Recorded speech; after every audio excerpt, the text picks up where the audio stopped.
So thank you for coming along tonight, and thanks Chloe for putting it on. Thanks Matt for doing the news. So I was here a couple months ago, and we had a couple of beautiful llamas out the front, and we also had a lot of fun. We announced that we had bought Tina.io, which is the leading CMS in the world, on top of GitHub, and we've been busy, very, very busy.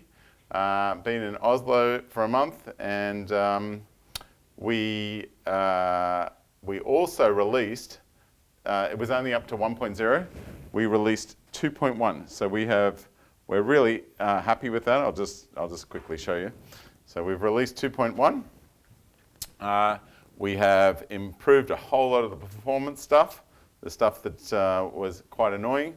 We've showed it off in some conferences in Sydney, New Zealand, and obviously Oslo. We've got Copenhagen, Porto. We're having a lot of fun. So if you want to know more about Tina, Matt will tell you a lot. A lot of this is actually being done out in Newcastle. We put a chatbot on our website because, and we'll talk about that a little bit later, but it was kind of crazy that we put it on our website so people could ask questions like, what's in the Tina Enterprise version? Or what is good about Tina? Things like that. And you know, the bot went crazy, but not being asked questions we thought. There is 11,000 people using Tina, and they just use it as a search when they're having problems. You know, they're trying to get their blog up and running. What's this error mean? What's that? It's basically an index or a question UI on top of the Tina docs of Tina, which is definitely not what we were expecting. So I put the presentations that we did up on our site. There's the llamas. I still have one here. Look at this. Still have some of the party stuff. Yeah. Oh, you know what was funny? I went to Norway. We had a booth, and the booth was crazy popular. It was the most popular booth at the conference, which is kind of funny because a lot of them are big companies. And I had just done the session after the keynote.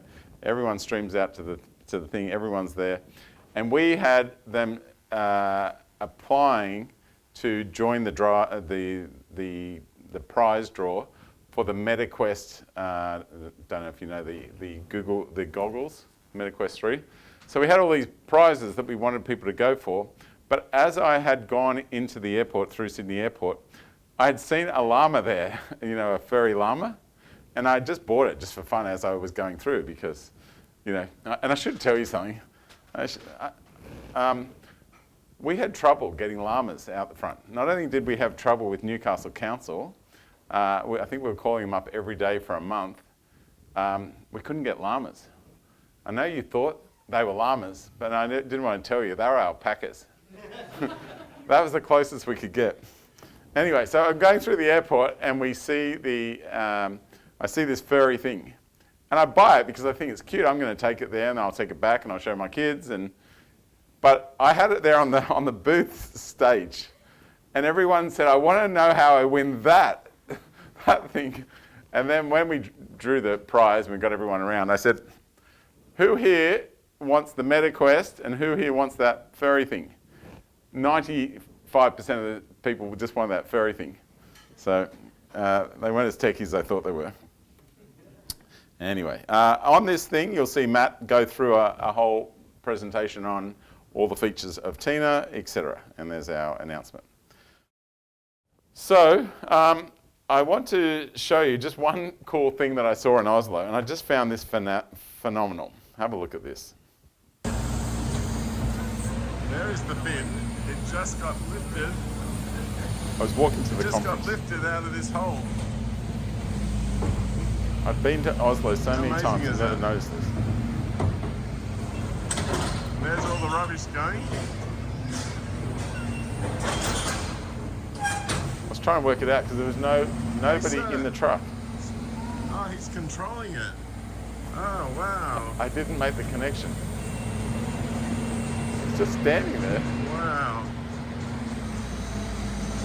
Who would have thought? All right. And here we go. Let's see how that goes in.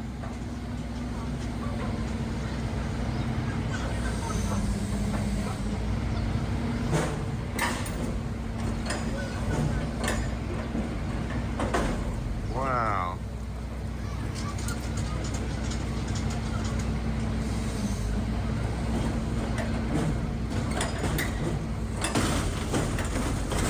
Wow, and then it goes all the way down. Oh shit. And, oh, that one's another one. Yeah. That is cool.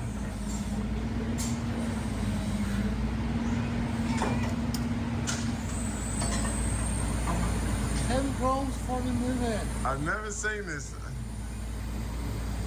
That is crazy. Oh, there's another two over there. Oh, look at that. Have you done all four? You've done them all? If I Have you done them all?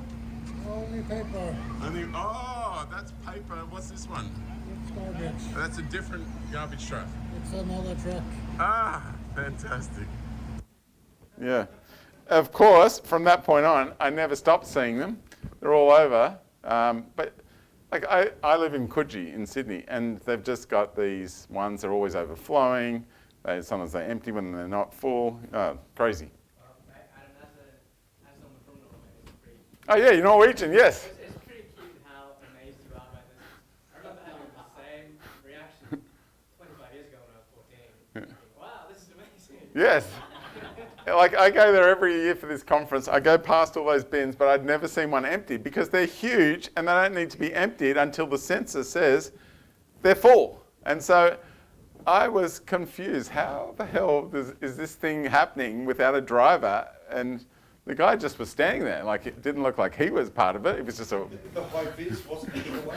Obviously, in hindsight, it's much more obvious. But anyway. You wouldn't want to fall into the hole while you're But I got to tell you, the Norwegians are a lot more intelligent than we are. We have a lot of safety devices everywhere we go. We're very careful. You know, you go to the Blue Mountains.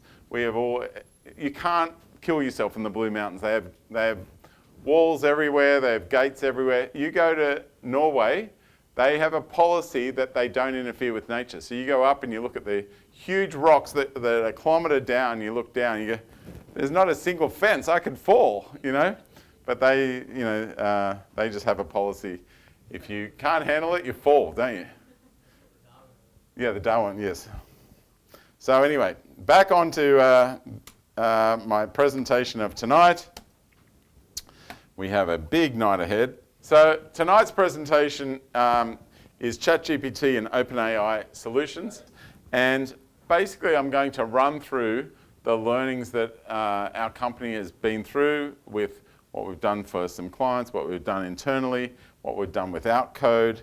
It is kind of quite a story because we have put all 100 devs onto ChatGPT, where every single person is using it and every single admin person is using AI in parts of their job all the time. So this is how I'll go through the history and the news. Then we'll talk about no-code solutions, low-code solutions, and how to build an enterprise solution. I'm going to show you a couple of cool bits and pieces. Now, how many people are using ChatGPT every day? Okay, so the majority. Okay. And how many people are using another AI engine for their daily queries? Okay, few. And what are they? Sorry? Cloud? Copilot, and yeah. Claude, and one other.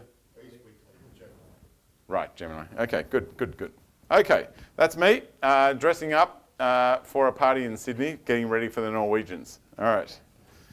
So, and this was us at Oslo. So, the first bit I want to just tell you about is all my information pretty much comes from the OpenAI blog. You can read it, there's a lot. In fact, it's almost impossible to keep up with all this AI stuff. It's endless. It's way too much. It's probably had the biggest change on our company of anything else I can think of over the years. When you look at it, that's the model number, is that right? GPT-4 1106 preview. That is wrong. That is not the current version. The current version is GPT-4o. And when I say 4o, I mean 4o, I don't mean 40. This is one of the dumbest version numbers I have ever heard in my life. I don't know how programmers could ever agree with marketing people to call it that. But the O stands for Omni. It's Greek. I don't know why we need Greek letters. Or COVID, of course. That's why it brought us all that education. So O for Omni, and that is basically the text, the images, and the video, right? And the video is the most dangerous of all. So the first thing you really need to know from the basics is how many tokens can you handle? And as the engines are growing, they're handling more tokens. I just put this example here. How many people attended that? It's almost token means a word. They're almost the same. They're not exactly. You can see NDC is a little different, but mostly it's the same. And they're getting better and better. You can put in a little and say, output me a book about AI, and I want it to be huge. Like I want it to be 1,000 pages. No problems. It will spit that out if you're not exceeding your tokens. Okay, so here's the history. So we had GPT 3.5, which we were using for some analysis of numbers and things in our company and solutions. The problem with this is it had very old data, a couple of years old data. It could handle 4K in tokens, and it was fairly expensive, I guess. Then GPT-4 came out, which was much better. It became quite expensive. The data didn't get any more up to date, but the tokens could handle a lot more. And things got a lot better here. And we built some solutions on top of this, but we were very cognizant of how many calls we were making in our solutions because the costs were noticeable. And then things got a little better because our knowledge got better up to 2 years more recent, and the tokens got bigger and the costs came down a little, which was great. And then we got this 4o, which is the version number of idiots. And we got more up-to-date data. Tokens were about the same, but it's got miles cheaper. So everybody wants this. This got nice and cheap. Now, what we're going to go for from here is 4.0 mini.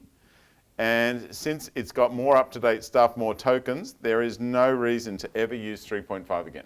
And there's no reason that anyone would use that. All right, so I put a little table here, generated by ChatGPT, of course, with the costs. But all I really want you to see is the costs were getting expensive and they came right down. So they've come down really cheap. So you can build whatever you want. And obviously, the other thing, the accuracy has got better and the speed has got faster. So that's been great. And we burnt a lot of time worrying about costs and the cost versus speed problems that we had with 4.0 when it came out. But now things are much better. All right. So how many people have installed the ChatGPT app on their phone? Half the room, or a bit over.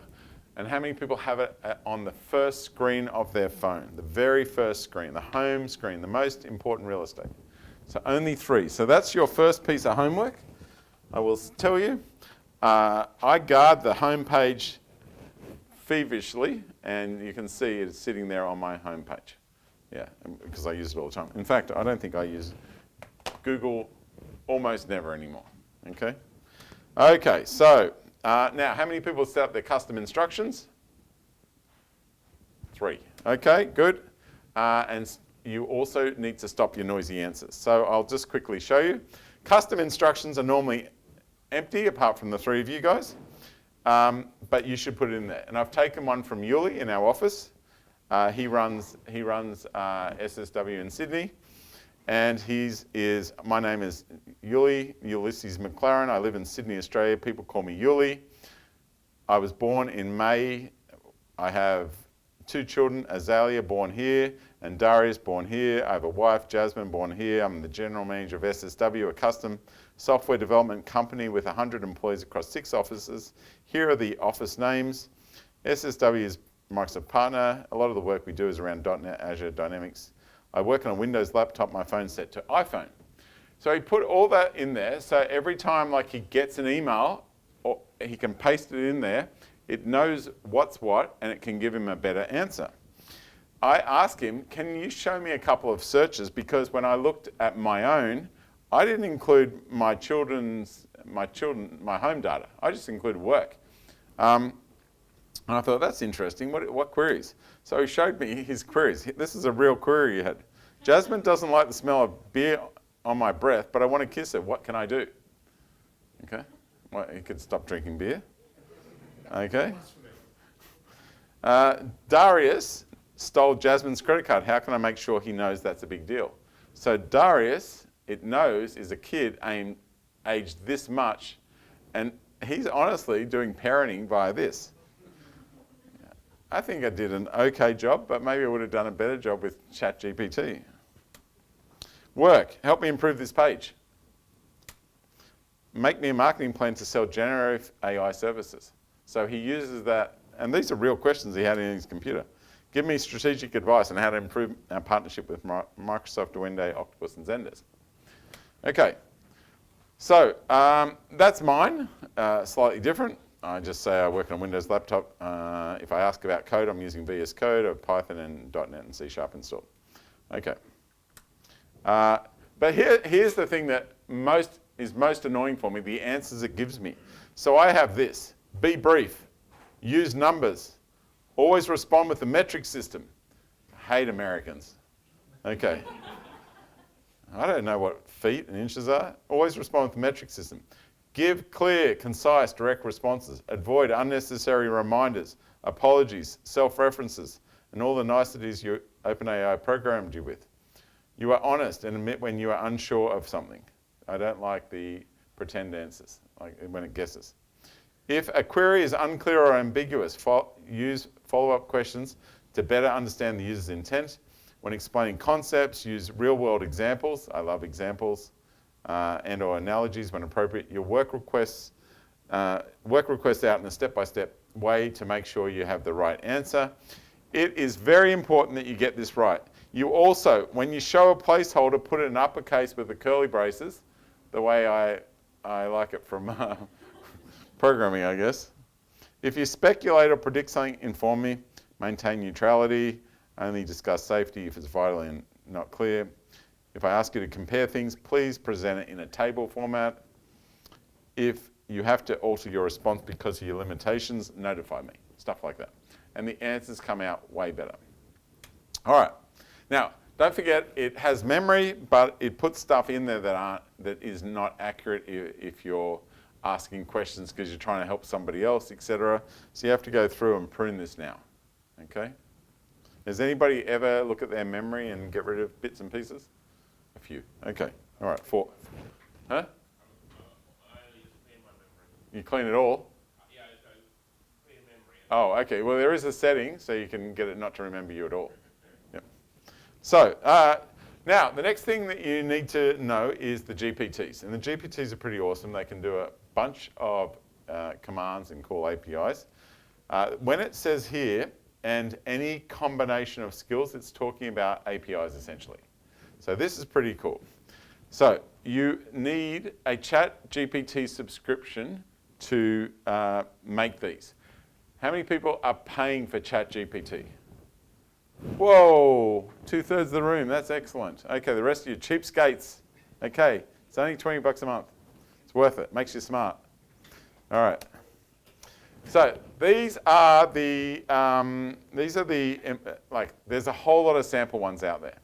Now, here is the most, the quintessential example, the one called Sell Me This Pen. So I put a bike there and I say, help me sell this bike. And it will automatically look at the picture and give you a whole chunk of stuff. Of course, you can fix bits and pieces, but it's a good starter. My girls they buy all their clothes on Depop, and they are always putting up, and they basically buy a fancy dress for 20 bucks. It comes to you, and then they resell it on for 20 bucks. It's anybody use this? No, wrong audience. But anyway, young girls like this, and my daughter, it's really annoying. She's now worked out a system that she can buy clothes off her friends for 10 bucks and sell them for 20 bucks in Depop. So our house is turning into a laundromat. Anyway, it's not very good. But what she does is she takes the photo, puts it through GPT, gets a description, throws it up there, and she has to make sure that they're never older than 6 months because people won't buy listings that are over 6 months. Anyway, all right. So, what I should tell you is, you know how I said you need to pay for it? That's not fully correct anymore, because you can make one and give the link to someone else and they can use it, right? So you can't make them without paying, but you can use other people's, which is awesome. So it's basically like somebody sends you a YouTube link that's unlisted to watch a video. It's the same concept, right? All right, is that cool? GPTs are awesome. Who's using GPTs already? 4 or 5, okay. Yes, sir? Does that mean you can have one person pay for it and share it amongst multiple? No. What do you mean by? A GPT is when you want to combine a bunch of functionality together. And I'm going to show you a few. Basically, if you're doing a number of steps in a row, you can put that together and save yourself work. And then you can share it with colleagues and go, this is awesome, okay? Now, I'll give you an example. We have all these rules on SSW. Has anyone seen SSW rules? Okay, a few of you. But anyway, when we come up with a best practice, I'll just show you. So we have, this is SSW, and we have these rules. And there's heaps of them, okay? And these rules often have an image on. So let's just go to one of these. And there's an image there, right? But obviously the person that did that, sorry. There's an image there, there's another image. I'm looking for a real image. And that's a video. Anyway, another video. But sometimes these have an actual image. And all the images are in our colors, right? And one of the developers got upset that when he would write a rule, he'd make an image with ChatGPT, you'd put it there and it would get rejected by the designers or me or somebody else that said, hey, they're not our corporate colors, put it in the right corporate colors. Hey, that's portrait, make it landscape, you know, all these things. And he'd have to go back and regenerate the image and put it on the rule. So he just made a GPT that has all the bits and pieces, similar to my custom instructions that you saw before, or Yuli's custom instructions. Okay. So let's go back. All right. So that is a problem. ChatGPT is a LLM. It's basically a model of text, and it can sometimes get maths right, but it sometimes can't. I personally think when it gives you an answer like this and it's not being accurate, it should have a warning symbol saying you can't trust this. You can go and check it yourself and you'll see it's slightly bad, okay? Now, what I want you to be aware of is there is this little baby icon. If that little icon exists, it's used maths to do it, or it's written a Python script to do it, right? So you know that you can trust it, okay, assuming the script is right. So how many R's are there in strawberry? Think in your head, how many R's are there? So I saw this by Piers, and I will just show it to you. Piers, and he said, if you've ever faced problems with ChatGPT, obviously he's posting this because he found a little nugget of tip. He goes, if I ask you to do maths or counting, use a script. And then I did my little test here. How many R's are there in strawberry? There are 2 R's in strawberry. Right? Wrong. How many R's are there in strawberry? Use a script. There are 3 R's in strawberry. So now we're happy. And you can tell because the little image is there. Is that cool? Okay. So and then I realized there was one thing that was annoying me when I should have done it all in one go. I hate it saying there are 3 R's in story. Give that to me as a number. Write out numbers as numbers, not words, and then it answers me correctly. There are 3 R's in strawberry with the number 3. All cool? How are you, Rochi? Better late than never. That's what I would say. Couldn't find a park. You're in Newcastle, not in Sydney. It's really hard. You guys don't know what really hard is. All right. No worries. So, when you click on that little blue thing, it will show you the code. So you could say count the letters in strawberry, and there it will show you the code that it's doing, and that's the answer with that. Okay? All cool? Sorry, I'm not cool. So this thing that's really frustrated me with GPT, I say, okay, create a summary of this, blah, blah, blah. Use 3 paragraphs. I always get 4. You can't use a script for that. No, you can't use a script for that. Seth, any good ideas for that one? Yeah, because that's not maths. I told it time and time again, I said, no, this is not 3 paragraphs. You've responded with 4. Please respond with 3 paragraphs. And no matter what I say, you can get 3 paragraphs if I ask for 2.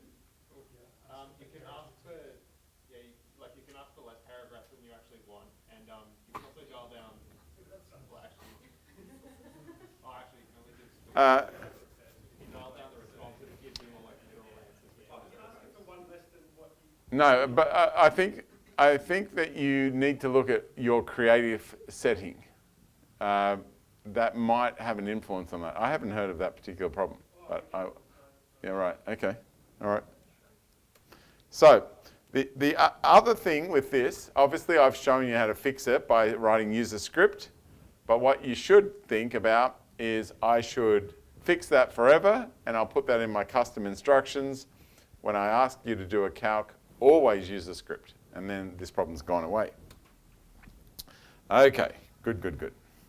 So, all right, if I ask you to do maths or counting, use a script. Yes, sir. Why it doesn't use script by default when it realizes there is a counting? Yeah, that's a very good question. Does anyone know why it doesn't use a script by default? I couldn't believe the first time I used ChatGPT and I saw it didn't give an accurate answer for numbers and not even put a warning symbol. But why wouldn't that be by default? Does anyone know?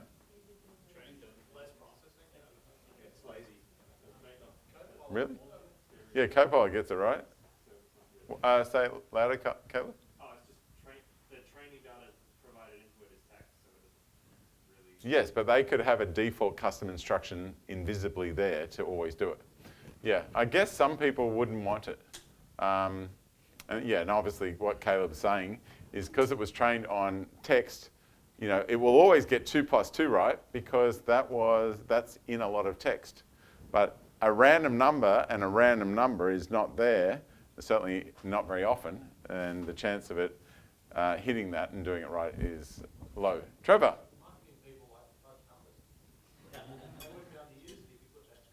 Yes. All right. Good. So soon it's going to be very good at maths because we have this Q star.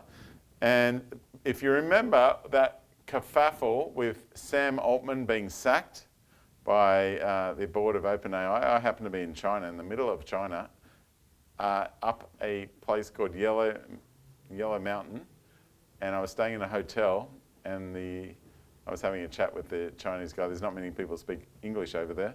I'm in a country area, and he said, "So what do you think about Sam Altman being sacked?" And I go, "What? How does it make it here?" Yeah, but that news was enormous, and that was the same day or the day after. So that news gets around. Anyway, that is what they were frightened of, that Sam Altman had been working on this Q-star thing, which freaked them all out because we're getting to AGI too quickly, etc.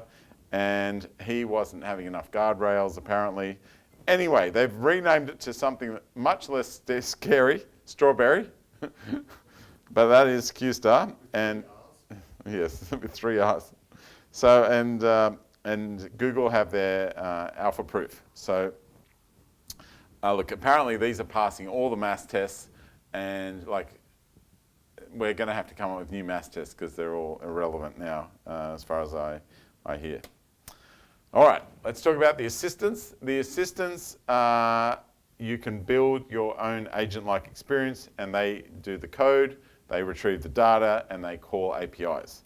So let's have a look at an example. This is just one there, Galileo. I can ask you questions, and these will be like maths questions, etc. So I could ask it, how many days would it take to drive from Earth to the moon if I was traveling at 60 miles per hour? So that will run a script underneath, and the script underneath will give you an answer of 165.87, and then it will return to you the answer. You won't see the script underneath, and it will say it'll take 166 days to drive from Earth to the moon at 60 miles an hour. Awesome. So that's great. Now, all these, like if you want to build these and host these on Azure, Azure and OpenAI are keeping up to date, right? They're in sync. The services are very similar. We are deploying, so we could deploy our solutions to either, but we are choosing to deploy them to Azure because our clients have a whole lot of Azure stuff and they have Azure security, and it integrates better there. But the pricing is very similar. And but you've got both choices. I found this funny. I had dinner with a guy called Scott Guthrie, and I wanted to talk to him all about Azure. And all he wants to talk about is power. Like this is Microsoft's big problem. Power and reliable power in the Azure data centers all around the world. And here you can see they are starting to hire these nuclear experts, okay? This person came from a company called Ultra Safe Nuclear Corporation. This is real. I didn't make this up. That's what they called their company. Looks like it came from Farside or something. Okay. Anyway, it's pronounced nuclear. That's what Homer says. All right. So, good. Now, next Copilot that I thought was fascinating. There's a lot of Copilots. The Windows one I think is pretty ordinary, doesn't do much. Now, I remember many years ago, I was asked to go into a company to talk to them about serious performance problems of a .NET solution, and I walk in and I hear them say something like, oh, the Microsoft experts here to fix the performance problem. And I thought, no, I'm not here to fix any performance problem. I'm just here to talk to you about whatever. So anyway, they shepherded me into this server room with a bunch of people behind me, and I'm sitting at this thing saying, so what's the problem? And they've got some pages that are loading slow, and they've got a whole bunch of programmers doing a whole bunch of programming, and I think, wow, it's a huge solution. I wouldn't even know where to start. And I say, that page, and what does Query Analyzer say? Have you looked at an execution plan? And I remember looking there and seeing a table scan and going, well, we can try putting an index on that one field. And of course, it went from 3 minutes to less than a second because there's now an index and I look like a hero. And I always remember thinking, that was very unpleasant, and I felt very lucky that I got through that, and it was more good luck than good management. But I'm just like, we have guys coming out of university now who pass our coding challenge at SSW, very good .NET programmers, not very good at databases, which I find fascinating. All right, it's not like the first thing they learn, and it's kind of less important these days. But this is going to be their experience now. Somebody comes to them and say that the server's melting, it's so slow, pages are taking minutes to load, and they'll go in here, oh, what's this? Try Copilot over here with your SQL database. click that, and they'll say, why is my database performing slowly? Because I have no clue. Well, it says, well, the average CPU is over 90% over the last hour. That's good. It has been very slow. Well, you should avoid table scans in your database. See this? You need to put this index, create index on that field. I know Profiler does it, but you're old. These young guys aren't going to open up Profiler. They're just going to open up Copilot. They wouldn't even know where to go for that. They're just going to be looking at the Copilot. You're not going to be equipped for AGI. Yeah, if you're so, and it will say, and by the way, there's an anti-pattern in one of your queries here. Look at this. See the where clause, unit price times 0.1 greater than 300. That should be unit price greater than 300 divided by 0.1. And now it will perform faster. You go, oh, cool, whatever. You'll go, yes, I approve, because you always seem to get it right. You know, that's just incredible. But at least you still need to be able to write SQL, right? Wrong. Now you'll write a comment, Copilot, write me a query that finds the most recent orders for customers who have sales over $100,000. Bingo. And not only does it write the SQL out for you, you know how when you write SQL and then you give it to a DBA, like one of those old DBAs with the big beard and you know, gruff, and they get upset because you haven't written the reserved words in uppercase? You know, here, look, they've written this beautiful SQL with, select, where, all right. We've got, yeah, beautiful. Absolutely nothing wrong. Make everyone happy. Isn't that fantastic? All right. Now, who heard that Microsoft released Recall? Okay, about half of you. So that this was announced, and basically what it's doing is it's taking a screenshot of your computer every interval, and then you'll be able to write any type of query you want. Like what was that site I went to about a week ago? It had a llama in the corner. I think it was blue. You know, you say, oh, it's probably this one or this page. There one. Yes, go to that. So basically what you're doing, it will know what you're doing.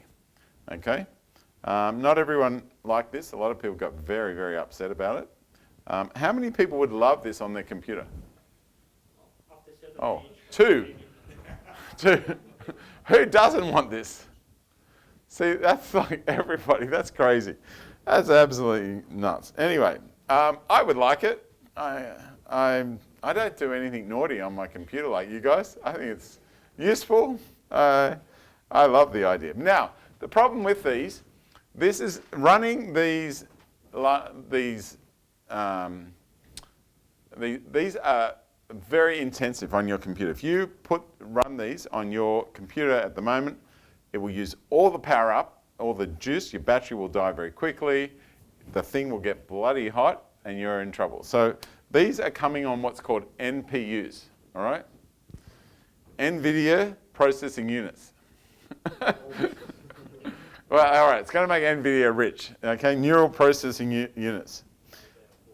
Yes. Well, actually, richer. Okay. Or they're already crazy rich, but they're going to get richer. AMD, I don't think so. They're in trouble. And have you seen the stock price of Intel? Oh. Oh, yeah, they're in trouble. Yes.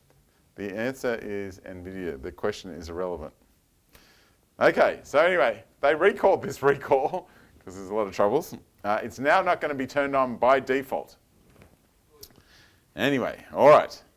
So now they're saying, don't worry, it's not going to take any more screenshots. We're turning the thing off because everyone reacted like you guys, and you know, and the Americans, so they probably react a little bit more louder.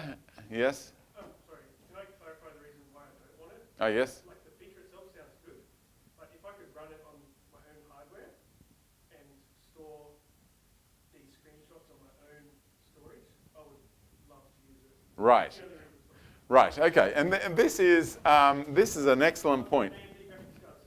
Yeah. So So people are worried about this because they want it on their machine, which, by the way, these are not these normal machines. These are new devices that have MPUs on them, and they've got their own storage, etc. But they are interacting with the OpenAI APIs, right?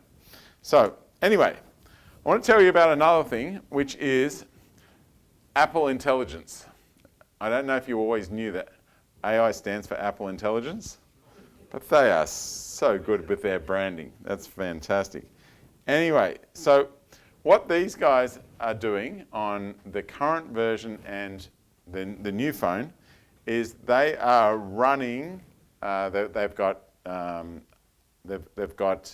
basically a mini LLM running on their machine, on the little phone, and it will do a whole lot. It'll look at everything. It'll look at your text, your photos, your browsers, basically whatever you're doing. And you might be able to say, which way do I communicate with Matt Wicks? I haven't spoken to him for a while, but it was something to do with that little dog of his. And it will tell me where the conversation is or what I was doing, what browser he sent me, link he sent me, etc. So I should ask, how many people want, let's just assume everyone here is on an iPhone. How many people want this thing? Yep, so that's like 70% of the room. Who does not want this on their phone? 4 people, only 4. Okay. Now, when I asked the same questions in Oslo, 99% of them did not want Microsoft's recall feature, but 90% of them wanted Apple's one, which is a lot more, it's a lot more heavy, but like you guys, they're very, very keen on getting this. It's funny how people trust Apple with all this, and they also have now made a partnership with OpenAI, and it's doing obviously it's doing some stuff on the device and some stuff in the cloud, and you don't actually know what's going on yet. You do know? Ask for your permission before it sends it to OpenAI. Right. Okay. But No, it's every Every time, yeah, for privacy, so if it's something specific that it needs to go up only there, the stuff it'll that ask needs to. every It time. tries to do it on one device if possible. right. It's iPhone 15 Yes. and above. Yeah. And you can tell, like Apple seem to be quite slow at this stuff, and they have been thinking about this a lot. Tim Cook was asked, there was a couple of murders going on in California, and they wanted the guy's phone to work out who he'd been communicating with. Tim Cook would not allow anything. So there have been emails that were coming from him and refused to give the FBI anything. Yeah. They're saying that when they do communicate with OpenAI, it gets proxied through their servers to anonymize the source, so it can't be tracked if there's You're right. Yes. Also, Elon Musk has said that he will remove every single Apple laptop or computer because of this. Yes. Elon Musk. Maybe that's Elon Musk says a lot of things. He doesn't always do everything he says. But yes, he did say he's going to take all the iPhones off his employees. Would be a lot, yes. Similar, but the Trump shooter's phone, FBI couldn't break into, so they went to the vendor who took 40 minutes to write new code to break into the phone. But they said that brand new Samsung and brand new iPhones are pretty safe. Even with the new iOS with older phones, they can still break in. Okay. All right. Moving on. I just want to tell you this one. This one is when we go to a dermatologist to get our skin checked, we have, well, this is the normal thing. They take your shirt off, let me have a look, tell me if it has any spots changed. I go, well, I don't know. That's why I'm here. I can't even see any spots on my back, so I don't know what's there. But I can tell you that a few of my uncles have died of skin cancer and things, so have a good look. So I had a funny experience where I go to this GP every 6 months, and have spots checked, and I've had a whole lot of little BCCs burnt off. And Yuli in our office said, "Oh, I'm just going to pick up Jasmine downstairs." And I go, "Oh, what's she doing around Neutral Bay?" And he says, "Oh, she came here to see her dermatologist." And I go, "It's a long way to come for a dermatologist." And he says, "Oh yeah, but this one uses AI." I go, "This one uses AI, this is awesome." So I went down to the doctor, which is just like pretty close to our office, and he says, "Take your shirt off," and then he pulls out his iPhone and he starts taking photos with his iPhone. And he's got this big monitor over there, and the photos started appearing over there. I'm going, how is it communicating? What's going on? And then it puts all these little red circles. And he goes, "Oh, you got a little red one here, that's called an ugly duckling or something. I'll nick that off," and etc. I said, "Oh, good." I wasn't particularly worried because I'd just been to a dermatologist 2 months before.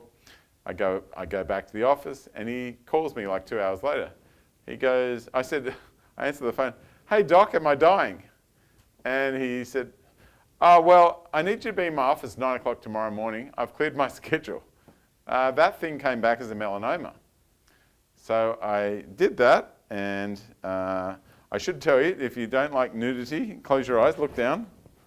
So I got that cut out the next morning.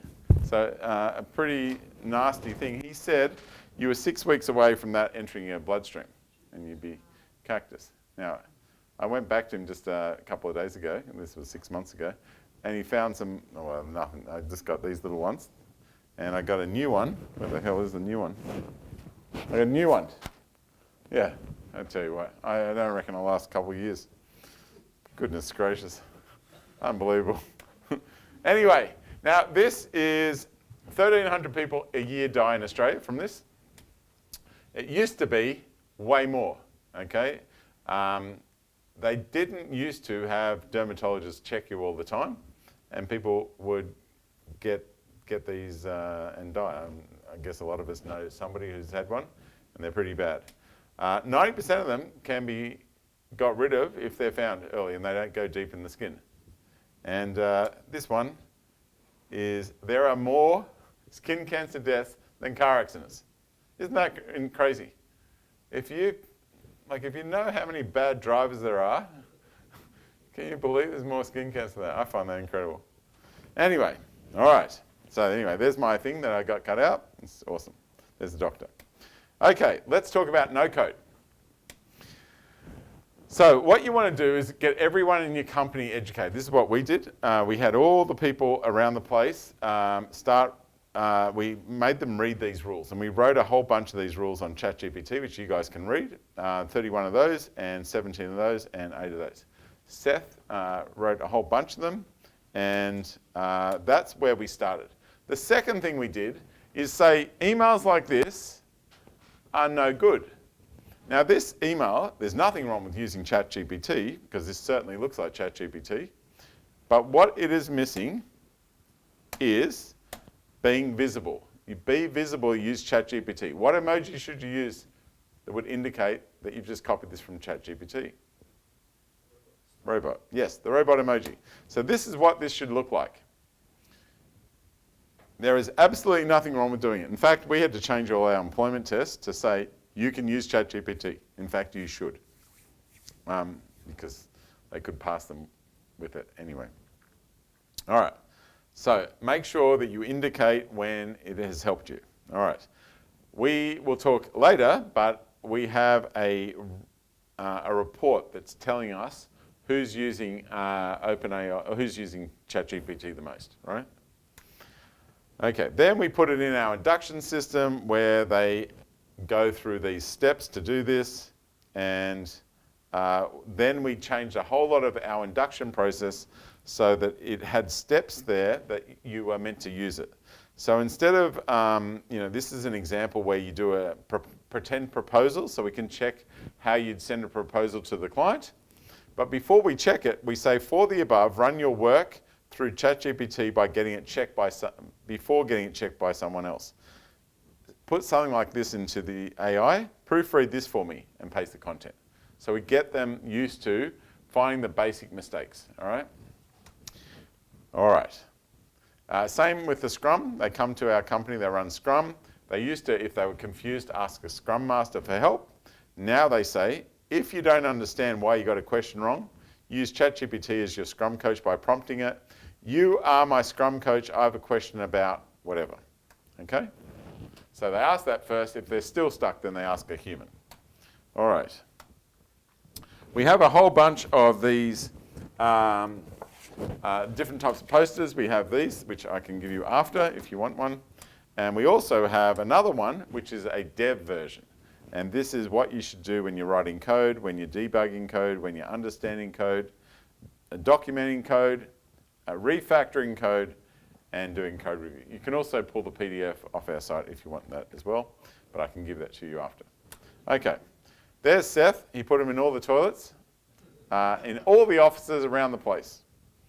And so that was good. So we also ran a weekly meeting, and we still run this weekly meeting, and we run this weekly meeting. So far we've had 60 of them, so more than a year now.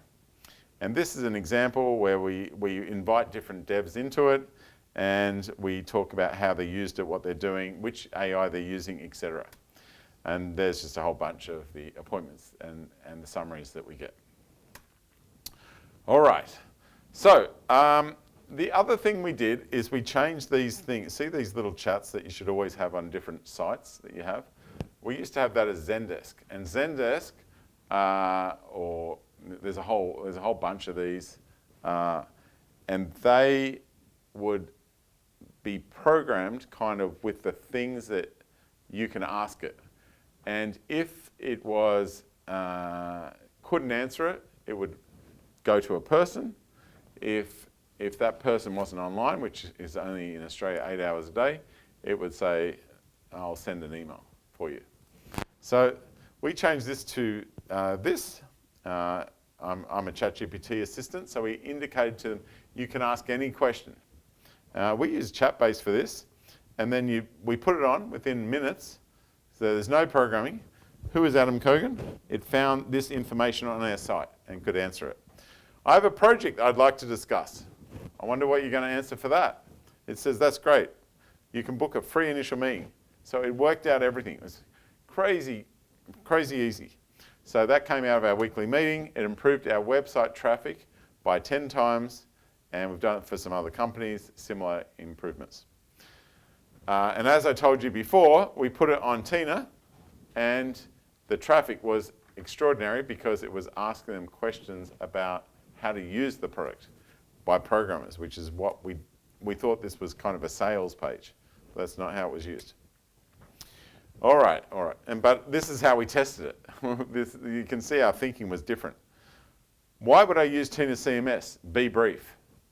It offers a real-time visual editing, markdown support, seamless local workflow. It's get-backed, excellent version control, highly customizable, perfect for developers and content. If you want to see a demo, book a demo. We didn't program any of that. It just threw it in. Okay? So it's a much, much better experience than any of those other ones that you might have experienced. Now, if you want an enterprise version of this, and you need to carefully curate the answer, okay? And one of the big banks in Australia is using this. They need to be very careful in the answers that come back. There was a case in Canada where some person got on, started using this new chatbot, and was complaining about their flight, and they said, we'll give you a refund.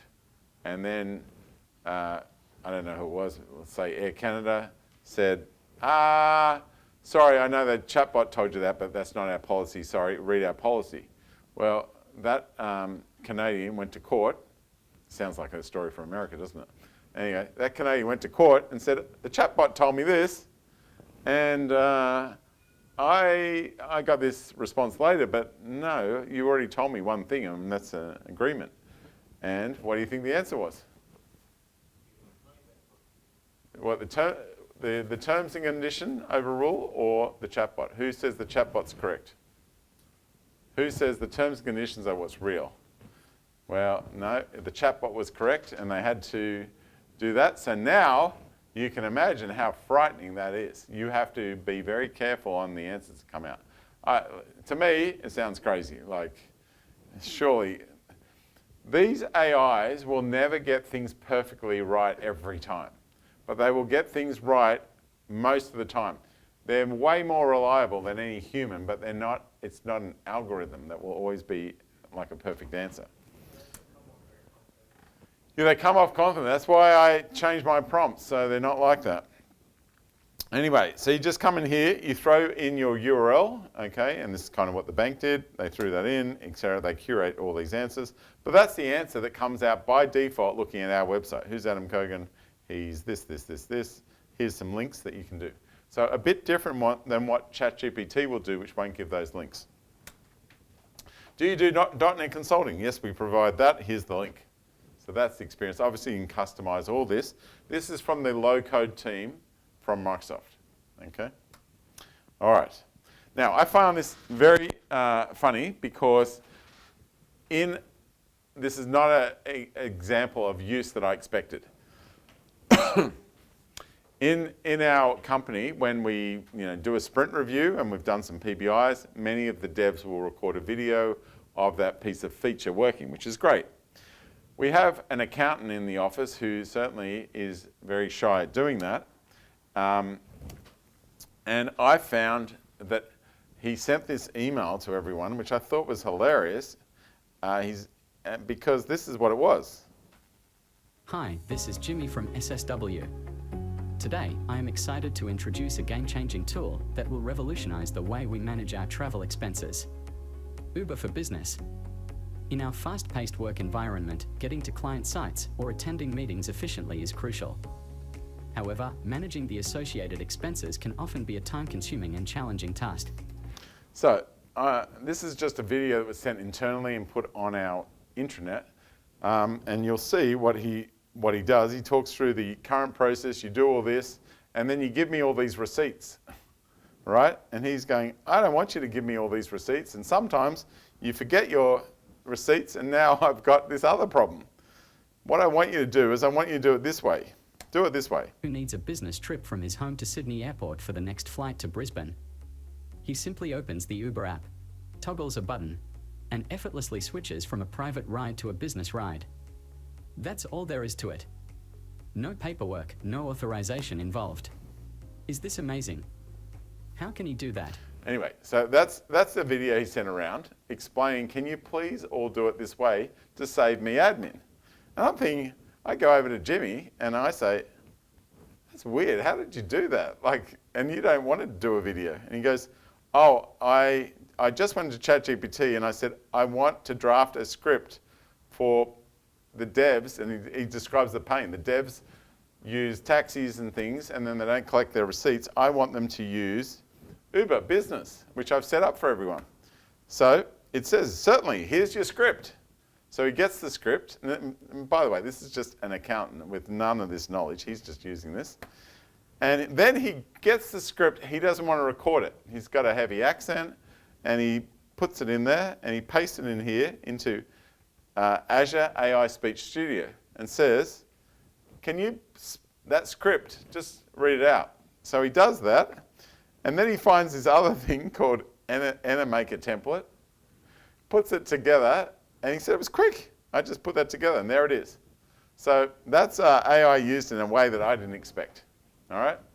And that guy definitely can't code, but he can put together a quick video, and that's a very clever way. Okay, now I want to talk about custom GPTs. Everyone stand up, because you've been sitting down for a while. Stand up, stretch to the left, and to the right, and now just turn around without changing your feet. To the right. Now we have a Norwegian gymnast in the room who's going to take us through some real exercises. All right. At the end, he really is a Norwegian gymnast. He's got his name on the wall over there. He was the first person to be able to go back and forth over those rings. And then, I still remember what you did at the end of that. You don't remember what you did? No. It was very show-offy for a Norwegian. He'd gone there and back, and at the end he just does a one-arm pull-up.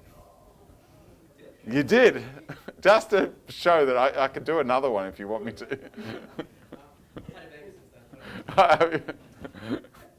All right. So, all right, let's talk about low code. All right, so low code. You've got to get everyone into this. And these are all the GPTs that different people in our company wrote, and it's on our intranet. So I just took a screenshot of this. There's a whole bunch of these intranets, but one by Yuli for writing rules. Now, Yuli is a general manager. He doesn't write code. Here is one called the pull request inspection. It's called Prick, and that checks pull requests. That's by Seth over there, the obnoxious American. And then we've got one over here. Now, Seth also does social media for France, and he doesn't speak French, but here's a GPT that posts all that. And no one ever complains. He says, post it in French. Now, Seth is also not a coder. And you've got Levi, who runs initial meetings in Sydney. He's an account manager. He wrote one called Initial Meeting Pro, SIMP. And one's a report enhancer, which scans I think it's like a 200-page PDF of best practices of reports, and he does a report and it automatically analyzes that. So what is amazing is almost like you go through all the GPTs that our company has created, most of them are non-coders. This one down here is a coder, but that's Piers, the one that created the images. And he just created one to get his images done right. So it's kind of funny, isn't it?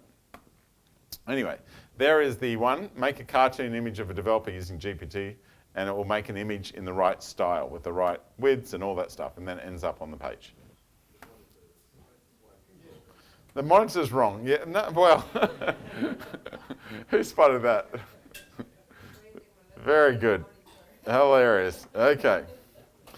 So, now, before I went to Norway, I presented on how to make a GPT manually, and that video is on our YouTube channel. You can watch it, but it basically goes through, creates the database, which is a vector database, and then does all the manual calls to OpenAI, and then it has a Blazor front end, and that's what this is. When you click this little guy, you end up with this, which is a Blazor UI, and you can use this, you can get it to do anything.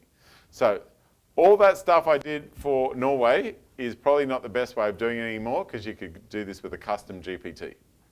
Okay? So all the Norwegians are doing it wrong. And never mind.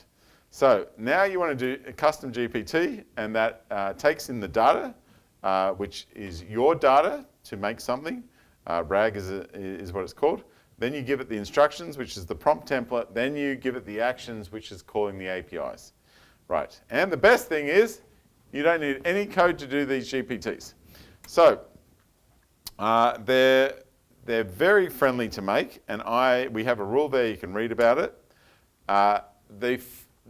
One example of this is what Levi did, which is before a dev goes to visit a client, we used to get the dev to check with the account manager a few things, that they knew some basic things about the client. So it might, like, you don't want to turn up to a client and say, hey Bob, how many offices do you have?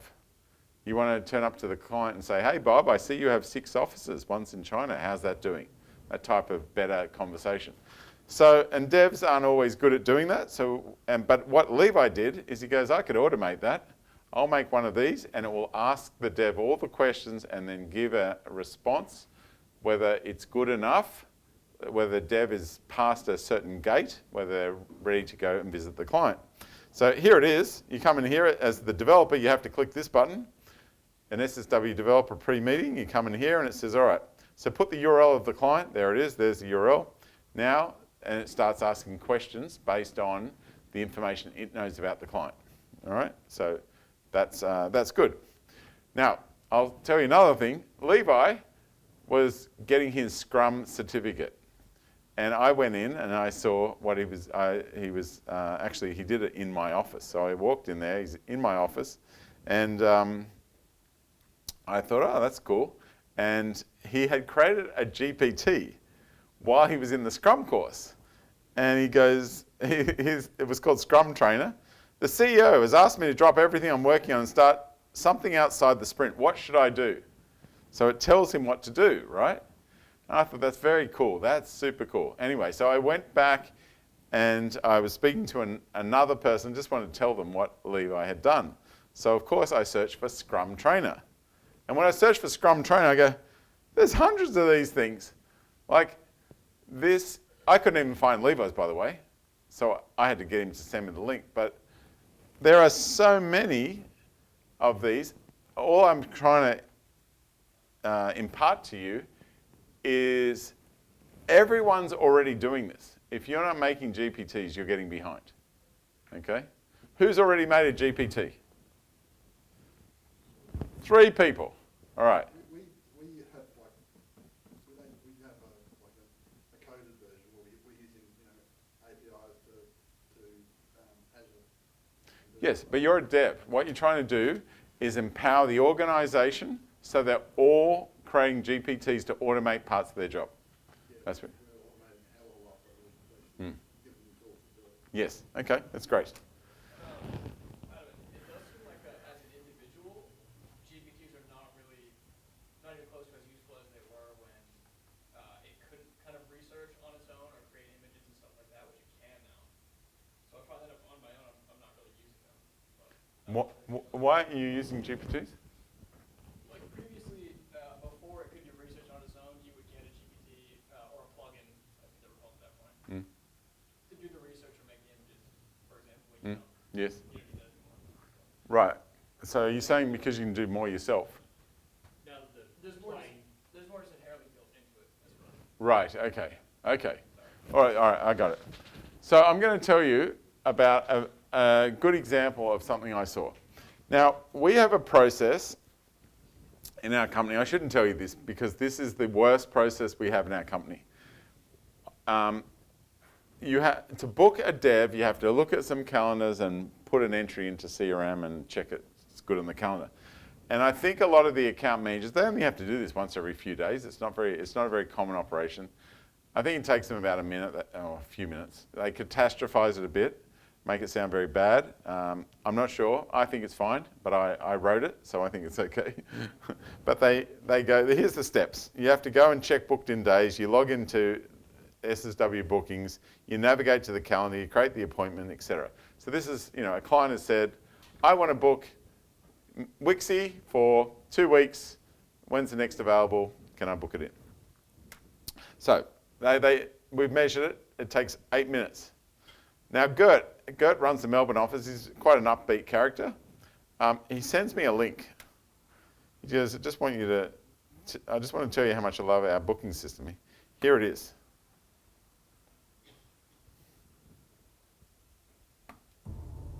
Hi, I'm Gert. I'm an account manager at SSW, and it's been 3 hours since my last Valium. So I didn't know he took Valium, but he obviously does. So booking consultants on clients is really fun. I'm going to give you a quick demo of how it currently works, and so that you can share in my joy. So first of all, our first option is through Outlook. We all know Outlook, and we all know there's so many to choose from. For this scenario, I want to change Luke Parker, one of our best consultants at SSW, to work on SSW for a little while. Luke is currently booked on CER. So as you can see, I can quickly select Luke by going to the 3-day view, maybe the 1-day view. He's making this a lot worse than it is. Change the but type. Anyway, he goes on and he goes on. To appointments in Dynamics. This is really fun because it's new colors. You can see that we can see all the bookings over here. All right, I think you got the message. Anyway, so Callum was in the room when I was having a look at this, and so Callum went off and wrote this. When is Callum next available for a week? I need to book him into Northwind. So it responds back and says Callum is available for a full week starting here. Please confirm if you want the booking. Yes, please. And it goes, the booking with North has been successfully scheduled. The appointments included initial project meeting, review of the blah, blah, blah. So it just did it. So it clarifies who's booked, checks for availability, makes the booking. You can use voices, of course, and it takes 30 seconds instead of 8 minutes. The best thing was he wrote that whole thing in 2 hours. Like, that is a serious piece of automation, and he put it together. All he had to do was find where the APIs are in Microsoft Dynamics, and we, I put a video here of what he did. Hey guys, Callum here from SSW. Hope you're doing well. Today I'm going to show you how I use custom GPTs and 2 hours of my own time to save everyone at SSW 10 minutes every time they want to make a booking. And with 80 plus consultants all around the world, that's a hell of a lot of time. Let's jump into it. So the current process when we're making a booking is, first we're going to check the booked in days calendar, which looks something like this. Basically, each person is listed down here. They've got green squares indicating they're booked for a client, black squares indicating they're booked internally, blank space indicating free, red square for leave, and a yellow for a warning. This whole process I've automated using custom GPTs, and the new process looks like this. You send a message, and that's it. It creates all the booking information for you. You don't have to do anything else once you've sent your message. All right, so here I am on my custom GPT called SSW Booking Pro, and I'm going to ask, when is Callum next available for a week? I need to book him into Northwind. And so what's going to happen now is it's going to look up the required details. So firstly, it's looking up who is Callum. It's getting the user ID of Callum. Next is looking up Callum's calendar. Next, it's looking up the client called Northwind. And now it is giving me the response. So Callum is next available for a full week from Monday, the 26th of February to Friday, the 1st of March. The week is free and suitable for booking to Northwind. Let's just double check that by checking this. And yeah, so this week here, I'm on leave. This week, I've got a couple of days of leave and a client booking. This week here, I'm free from the 26th of February to the 1st of March. So it has correctly identified the next available week. And now it's asking me to book it in. I will confirm. Yes, that is correct. And so what it's going to do now is it's going to go ahead and create that booking. And I'll just confirm that. And I'll put the entry into Dynamics and you're good to go. And there we go. So booking for Callum has successfully been scheduled for that week. And let's go back and check the booked in days. I'll just let it refresh now. And there we go. Callum is now booked in from the 26th to the 1st of March on the Northwind project. Beautiful. Okay. Hey guys, Callum here from SS. Sorry. So that's that. So it went ahead, it automatically created this, and it automatically sent the invitation to the dev and to the client, so it's in their calendars, and that was basically the script to get it up and running. So it is not complicated to do this. It is pretty amazing, I think. So, and there is the proof that it got created. So, great. And now we have a happy Gert, I hope. All right. Now, one thing that I did not expect, and I only saw this a few days ago, so I put this in. I saw Yuli booking someone, and he takes a screenshot of his calendar on Windows, and goes, I want that day, those two, that one, and that. And he says, book Costa for WiseTech for these days. I go, hang on a sec. It's not, there's no APIs for this. And then I realized, oh my gosh, it's using ChatGPT with, of course. I just didn't envisage users using it in this manner because I thought it was like a front end on top of Dynamics. But of course, it's got all the power of ChatGPT. And isn't that amazing? Yeah, phenomenal. You know, it's obviously so many other ways I can't even think of. All right. Wixie, have you ever thought of booking someone in that manner with screenshot like that?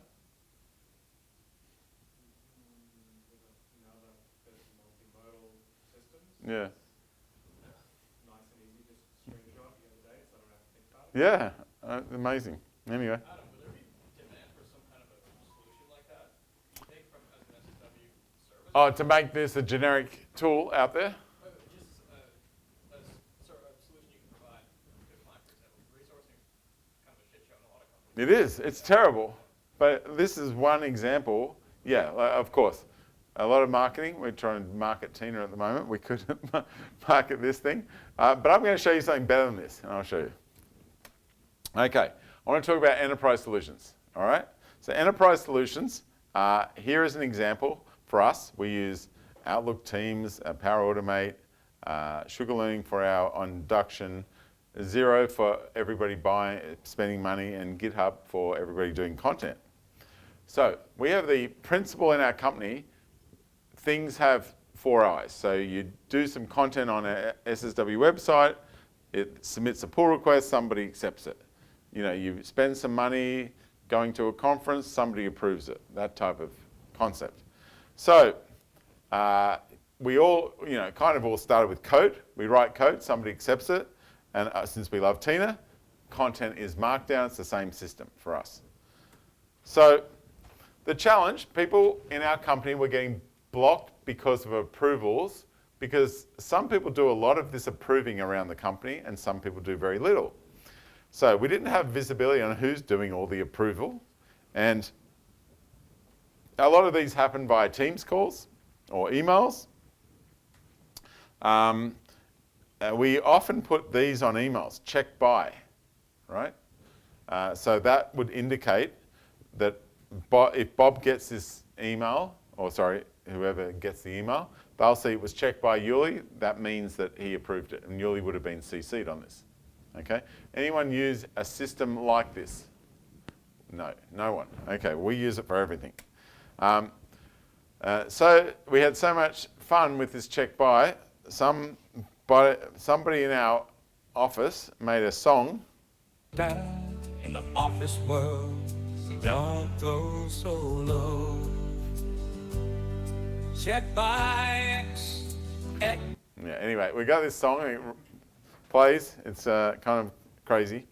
But yeah, that was written in Sumo, which can do a whole lot of songs.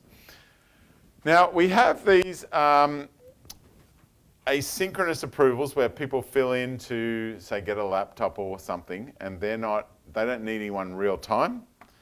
And they're non-blocking, other than you're waiting for them. And we had to kind of think, how do we look at all that unstructured data, all those emails, all those pull requests, everything in GitHub, everything in Azure DevOps? There's a lot of information there where you're seeing who's helping who, etc. So what we realized is we want the synchronous stuff and we want the asynchronous stuff in Microsoft Forms or Power Automate or using Microsoft approvals. So we wrote a solution. We had to choose what language, C#, Python, Java. We chose C#. And then the approaches. We're going to make a rules-based system, which is how you typically write an app. The LLM integration way that I wrote for Rules GPT, which I showed in Norway, or the semantic kernel approach. This is the C# wrapper that Microsoft gives you. So we went with the semantic kernel, and basically you give it a task and it will go through, look at all the data that you have, and then it will spit out a plan, essentially. So we have a video here, and this is a cool tool which will look over all your emails, pull requests, and different things. This is Isabel. We stole it from Norway. Hi, I'm Isabel from SSW. Today, I'll be talking about Eagle Eye. Eagle Eye is emails. In unstructured data to turn your So this is what company's she did. million emails, appointments, or pull requests into actionable insights. This helps to ensure consistency and detect trends in your processes, as well as pinpointing deviations. And we're also able to work with your company to customize Eagle Eye to meet your needs. One of the reports we have is looking at emails checked. Okay, so this is the bit I wanted to show you. This will, there's heaps of information that you can gather from unstructured data like emails. But since we write that check by in a lot of things, you can see who is checking a lot of emails. We also send done videos. You can see who's sending a lot of done videos. We have, you know, when new employees come on and do induction, you can see the people helping new employees. You can see a whole raft of stuff. In this specific example, you can see Yuli does a lot of checking of other people's emails when they ask for a check. And so do I, and so does Piers, and so does Brady. Okay? So I will come back here and show you. So what this is, it's a daily trigger that's running. It's pulling data from Azure DevOps, GitHub, our emails. It categorizes it all, stores all the data, and then you can visualize it. We visualize in Power BI. Now, the first time we did this, back in GPT 4 days, this was very expensive, but not too expensive. See the purple? That's how much it costs every day. When we reran against the whole mail server, it's quite a chunk, but it's only like a coffee, so it's not crazy. But yes, and obviously our mail server is fairly big. We have 106 employees. We have 166 API calls daily, and there's 320,000 emails it's analyzing in that, okay? So, and they were the costs. All right, and so the tech stack was all these different data sources come in here, they throw it into SQL and put it out. Now I just want to show you one little bit of it. One bit that I thought was funny in the solution was we don't always write the names of people correctly. So, for example, instead of Damien, we write Damo. Okay, instead of Warwick, our sysadmin, we say Wazza. Okay, so this is a real email sent to the sysadmins, and it says checked by Wixie, Goldie, and Cookie. See Wixie? You have to look around here. Which one is that? That's Matt Wicks. Who's Goldie? Look around here. Oh, that's Matt Goldman. Who's Cookie?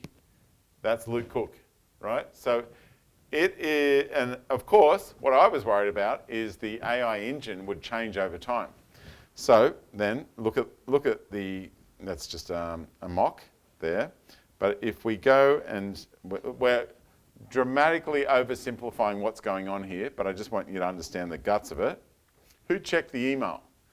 And it will work out who these people are. And how do we know that this is solid? Well, we have a mock email and we have a prompt that calls OpenAI. And here are some tests here, and here is what was written. And for example, you can see over here, you can see over here, test email, checked by Wixie, never seen his name spelt that way, Goldie, Cookie, Cal. I've never heard Callum called Cal. Daniel is not called Big Denny, and I've never been called Cogwheel, but anyway, that's the sample data, but that is the one that they're calling, so if this starts failing, you'll know. All right, and here is an example of it. This is people that are sending emails and asking other people for help. So in this case, Michael is asking other people for help, etc. So, and you can see a whole bunch of other things. All right, and there's some reports. So that's unstructured data, Power BI, and what that did was trigger a whole lot of meaningful conversations across the company, and also find people that were overloaded and people that needed to start starting to help. All right, so we have a whole bunch of other things on the backlog. You can get more information from Eagle Eye. I'm not trying to sell it to you guys. If you guys want it for free, you're welcome to have it. You need to send me an email today saying I came to the user group and I want to try this out, and we'll give you a free license for it. All right, So I'm going to show you something even cooler. And this is called yak shaver. Now, how many people know what yak shaving is? Not many people. Well, I need a video to show you. Oh, there it is. Beautiful. All right, here's one.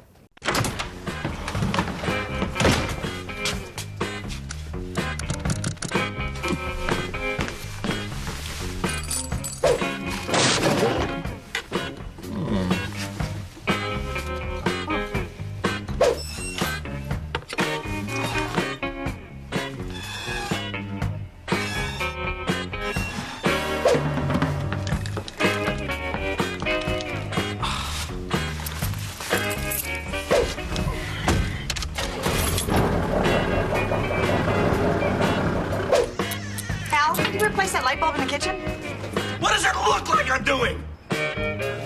Okay, all right. You all know that problem where you're trying to do one thing and other things keep popping up, right? So I'll give you yak shaver was created for this. When you are trying to do one thing and something else you spot, like a broken link, should I stop and report it? I'll draft an email, I'll look up who I send it to, etc. So we have yak shaver. And this is, there's a video here, and I won't play this. This is Yuli. Hello, my name's Ulysses from SSW, and I'm the product owner of a new product called Yak Shaver that I'm very excited to show off today because this. All right, so he just goes through this whole thing and how it all works and why it was created, blah, blah, blah. And he talks about it for about 6 minutes, all right? But I want to just show you an example of a real life thing. So I'm in the middle of doing a thing with Yuli, and we notice a small problem on a report. And Yuli does not want to get distracted, he wants to finish it. And I said, let's use yak shaver. This is really using yak shaver to do it. So he just presses record. So basically what you do is you can call someone on Teams, you can call yak shaver, and it will just record for you. And this is what we said. We're just trying to send him a task, an email. Send an email to Brady and CC Adam. Brady, we just checked on Power BI and we've seen that for some reason almost half of your emails seem to be daily Scrum emails. This is your emails received. So what's going on there? Why are you and Pierce and Gordon and I know why, because they are the benchmasters and we send it to the benchmasters. But that shows you that half of all the emails that he receives of these emails are the daily Scrum emails. Does he really want to get that many? Yeah. Brady, are you overloaded? Are you overloaded? Tell us your impact of that. Thanks, man. See you soon. Right, so there you can see, that was 33 seconds of interruption for our thing. You know that would have taken a lot longer. We draft up an email, put a screenshot in, try to explain what the problem is, put a good subject, etc. So what that did is it sent this email. This is automatic. It says, hi Brady, for your information, we checked your Power BI, we see some reason half your emails are this is your emails received, what's going on there? Why are you and Pierce, that's not spelt correctly, and Gordon, oh, I know why, because they're the benchmasters, okay? But what is useful, because often an email, Brady would get this and go, what the hell is he talking about? But he can see that video, right? That video can either be that's a SharePoint link, which is using Microsoft Stream, it could be Dropbox, it could be YouTube, etc., however you work. And it automatically made a subject. We didn't think about this. Feedback on email volume. Remember we said email Brady, CC Adam? Well, it didn't fully listen to us. Email Brady, CC Adam, Piers. See, it worked out the spelling of that must be that, and Gordon, right? So it's all pretty clever, all that stuff. Now, this is brand new, and we've been using it for just a couple of weeks. But we're starting to use this a lot, and it saves a ton of time. You are focused on one thing, you just hit record or call the person, quickly do it, 30 seconds, that is done. Who thinks that's cool? Now, I won't be offended. Who doesn't think it's cool and wouldn't use it? Okay, tell me why. A security concern. A lot of potential for social engineering. Tell me more. What do you mean? I think in July, Gartner published statistics Yes. on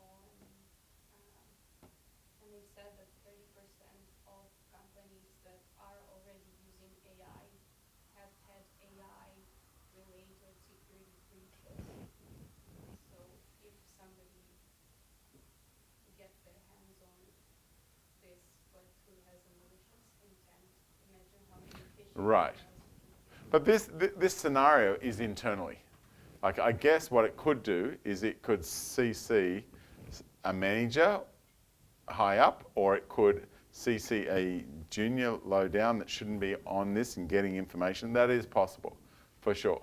You could, if you're particularly worried about this, you could send this to yourself to send on as a gate. You could say, send this only to myself, all this stuff, and then send it on once you knew it was correct. But look, this is the problem everyone is going to have with AI. AI doesn't get things right all the time, okay? You can give it a lot of tasks and it will get something wrong every now and then. The difference is that any boring tasks we can do ourselves, right? But we will get things wrong ourselves because we get bored and we don't do things accurately for long periods of time. And these won't do things accurately, and I think you're going to have to make that trade-off to a fair degree. What was your feedback? I wouldn't use it because you're offloading the complexity to the person that receives the email now. So I receive this email, it's just like a rambling mess. And now I've got to try and decipher why am I getting this email. Right. I got to context switch and go watch a video. Yes. Do you think the context switching of the video is bad? It's just it's just an email on something that I don't know what's about. I have to then go and interpret the Right. video and sort of get the intent out of the AI rather than just from a person. Right. So I'll counter that. I certainly receive a lot of emails from a lot of clients and a lot of employees, and I often have to call them up because they haven't included a screenshot, they haven't, certainly don't include a video. They tell me what they kind of want, but they have assumed knowledge that I knew something else or I know what they're talking about. In this case, I get it, the text is not perfect, but the video has the two people talking about, you see the screen they're looking at, the context is extraordinary. Way better than 95% of emails I get, even though that's AI crap. That is much better because the video's there. Anyway, that's my counter. Yes. So, the future. Let's pontificate about the future. AI. When you're talking about AI, I went to this Greek island where my wife is from. It's a very poor island in the middle of the Aegean Sea, and the boss asked me if he can meet me after breakfast. I go, sure. He said, I saw that on LinkedIn you're an AI person. I want to AI my hotel. How do I do that?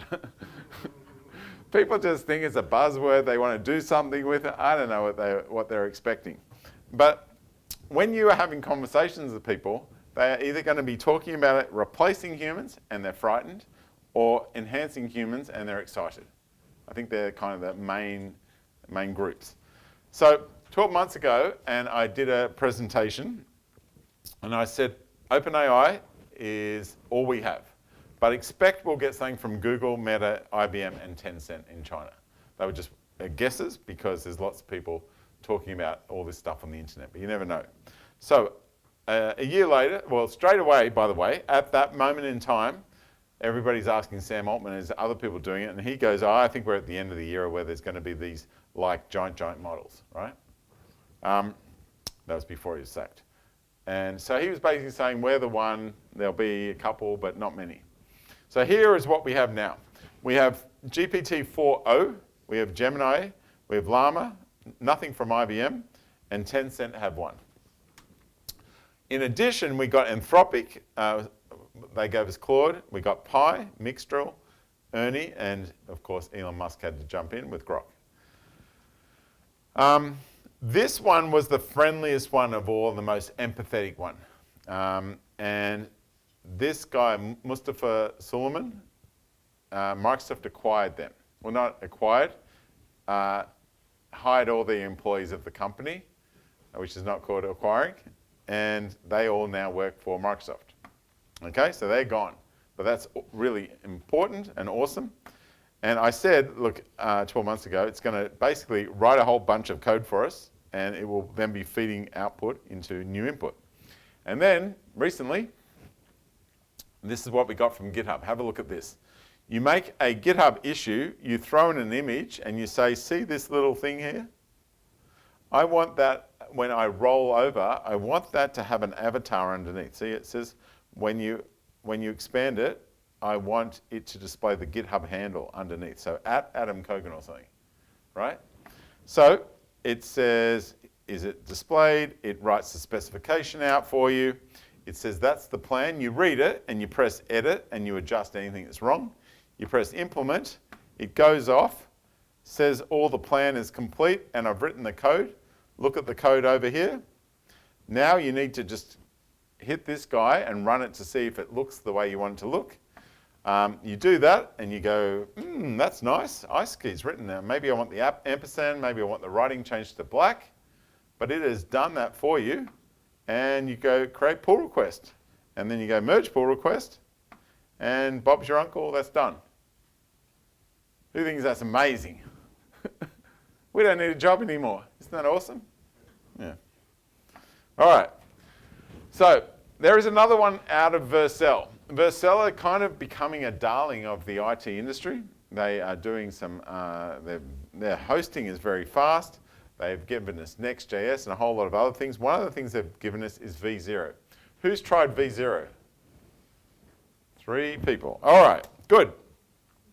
So imagine this scenario. You are on a phone. A client calls you up and says, you know that page, that pricing page we have? Could you create me a pricing page and I want it to have 3 tiers of pricing? You know what you do? You want to do what they say, so you open up an email, you type some notes. He wants the product page, he wants this. Imagine instead of that, you just do it in here and you press enter and it pops that open. Because that's what it does. That's what it gives you for that. And you go, take a screenshot, maybe you SMS it to him. Yeah, good. You know, are you thinking something like this? He goes, holy moly, how did you do that? You know, I'm just pretty fast. You know, imagine that. So anyway, that UI is inside this IDE. So this IDE has the history of all the things you've done. If you don't like this, if he goes, oh, it's not, I don't think it's not quite right, and you just click this other one and send him a new screenshot. What, a bit more like that? You know, imagine that interaction with somebody. So then you can click code. How much do you think they charge you for the code? $1, $10, $100? It is totally free. Okay? So there you go. You can use it. Now, I thought this is very awesome. Every now and then I get overexcited by something, and devs tell me that they're not going to use this at all. So I sent out an email to the entire company, and I had them say, hey, please try this and do something on your client project, and you tell me what you think of this. So they did this. And look at the results. This was chewing the fat that I did. And this many people said, yes, I'd use it in initial meetings. This many people said, yes, for spec reviews, yes, during development. Only 9 said, I wouldn't use it. I've tried it, I wouldn't use it, it's not good enough. So the majority of engineers said, good, awesome. So there you go. So it's great. So Microsoft tells us that 46% of code is now being written by Copilot from their stats. That GitHub Copilot workspace will clone, edit, push, and do your PR. And you can get your stuff done based on feedback, and it will feed it back. So we are on our way to AGI. Okay, and AGI is going to basically create creative tasks. You will use it for trying to get ideas. You'll never have writer's block. Help you with writing, art, music, all that. And any error-tolerant task where you are doing repetitious work, checking stuff is going to be done by AI. Okay, and all the normal tasks are going to be done by AI, such as code reviews. It's silly to have a developer doing a code review when you can get it done by AI. Technical docs, well, at least first run. You don't. If somebody said, can you check all the spelling in this? You go, why don't you use the spell checker? Buy Grammarly, you know. You wouldn't do it manually. Technical docs should be automatically written. Technical docs might be on build processes. Financial forecasting, supply chain logistics, where it's booking transport, informing them from one end to the other how that's going. So this is the scale that you're starting to see now. Meta have 405 billion parameters. So, you know, we've gone a long way from the 32K, haven't we? It's gone crazy. This scale is enormous. Elon Musk, well, he's got a gigafactory of compute, and he doesn't like California anymore, and he's moving everything to his new favorite place, Texas. All right. And Microsoft spent 56 billion on AI cloud infrastructure. That is a lot of money going to this. Sam Altman said that he's spending 7 trillion. Seems like a major hardware play. NVIDIA, they've been a successful company for a long time, but they've gone crazy successful. That is insane. That's insane. Most wealthy company in the world. Say again?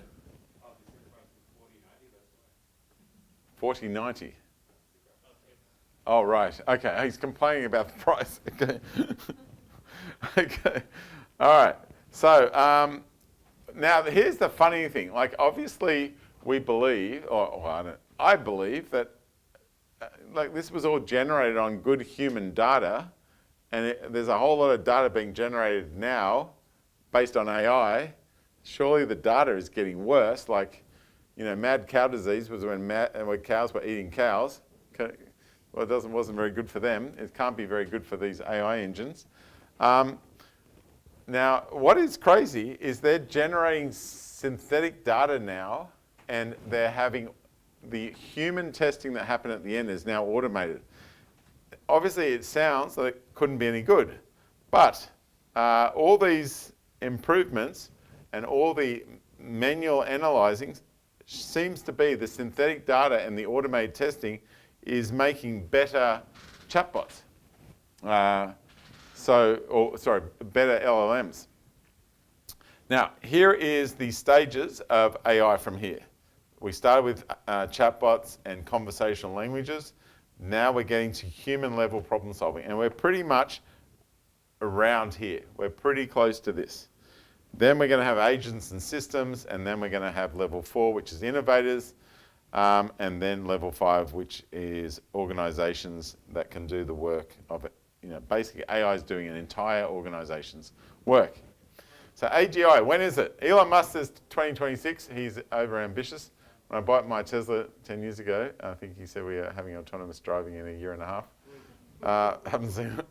Sam Altman says 2027. Now, obviously, these guys are invested in G'ing you up, I think.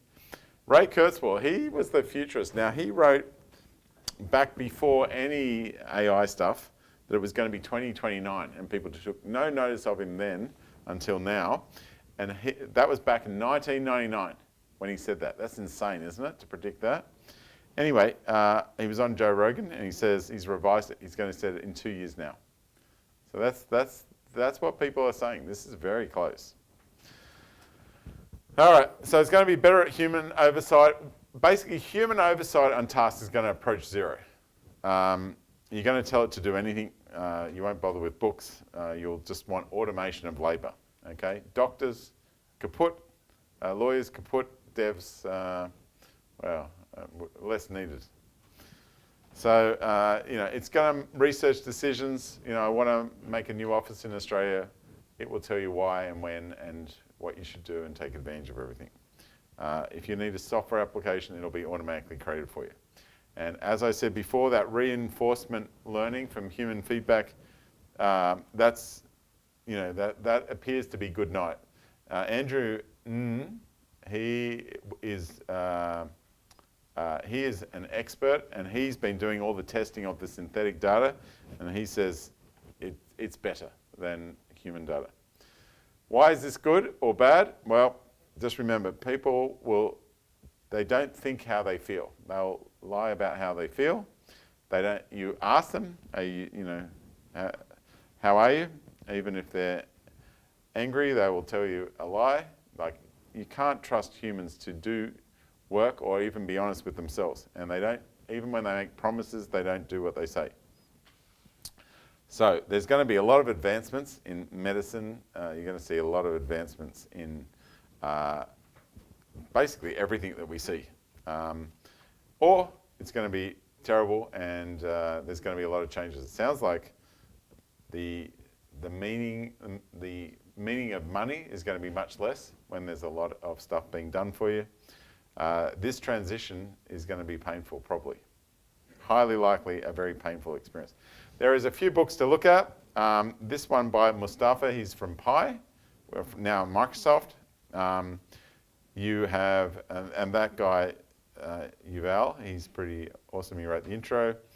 Callum Chance wrote this, and the Yuval, he wrote this. He's the guy that wrote, what's it called?